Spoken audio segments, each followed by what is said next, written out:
Hey everybody, Dr. Gans here. I'm so glad you're with me again for another installment of just tips and strategies that are going to help you be more successful in your life. I'm here with my friend Christine St. John. She's helped me out again, and she's going to ask you some questions about forgiveness and finding out the truth about forgiveness so we can learn what that is about and how to do it.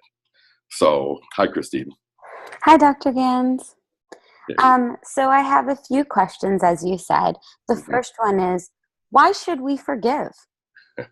That's a great question, right? And because a lot of people are really scared to forgive for a number of reasons or don't know what is involved with that. Our culture has really told us that when somebody does something bad to us, we should be angry and we should hold a grudge. The problem with that is that bitterness and grudge holding and trying to get even, it's toxic to us. They say like being bitter or trying to get even is like keeping acid in your mouth, waiting to spit into somebody else's face, right? So the problem is that may never come, but in the meanwhile, your mouth is getting eaten up by the acid. So it's forgiveness is really for the person forgiving. It's not for the person that is being forgiven. So that's the big reason why you should forgive. It frees you. It lets you move on with your life, and really, ultimately, it's truly an act of strength and power because if I get to choose whether or not I forgive you, I am acting out my own. I'm acting from my own center as opposed to, well, you did something to me, so I must be angry. Then if I do that, then you're controlling me, even though I'm the one that's angry. You're still in control. So I think, just making sure that you understand that forgiveness is for the person that's forgiving, not the person being forgiven. Yeah, that's a really, really great point. Mhm. Um, but how do I forgive and still protect myself? Right. I think that's one of the reasons why people have a hard time with forgiveness because they think, well, if I forgive this person, it's going to say that it was all okay, and so forgiveness does not mean that was fun. Let's do it again. Okay, that's not what it means. Right. Forgiveness means that I'm no longer going to carry this around.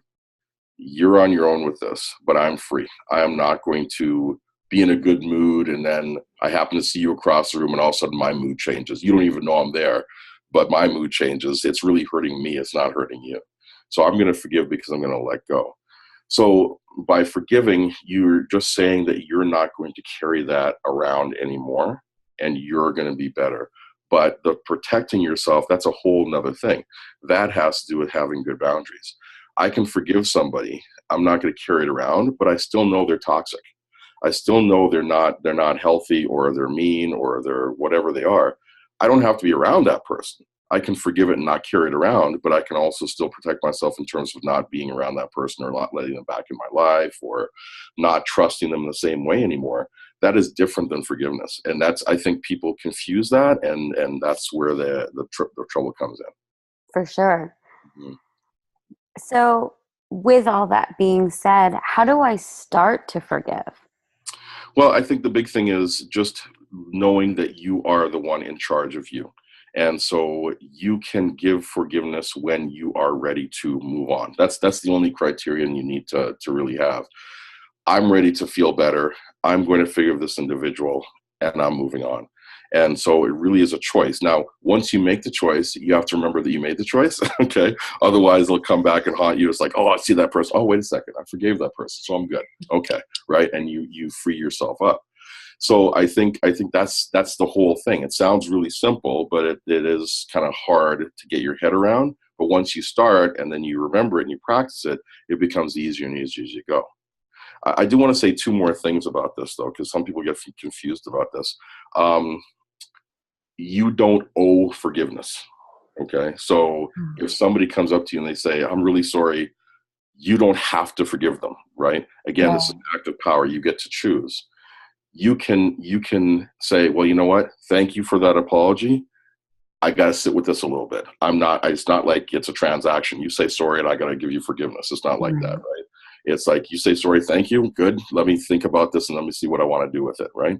So you can forgive, you can take your time to forgive. You can also forgive without the other person asking for forgiveness. So you don't have to wait for them. you're not held hostage in that way either. If the other person never says sorry, or sometimes people pass away or they move away or whatever, you can still choose to forgive. You don't have to wait for the apology to do that. Again, it's an act of your own personal power. I can say, you know what? They might not even know they did anything, or they might not want to. They may have intended to hurt me, but you know what? I'm not going to carry that around. I'm free of that, and I'm moving on. And so, it works both ways. You don't owe it, and you don't have to wait to give it. That's a great point. Right on. Yeah.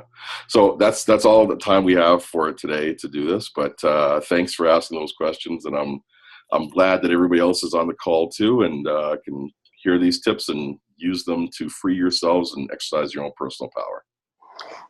Is there a place that we can find more? Absolutely. It is drganz.com. DOCTORGANZ.com. Thanks for watching, guys.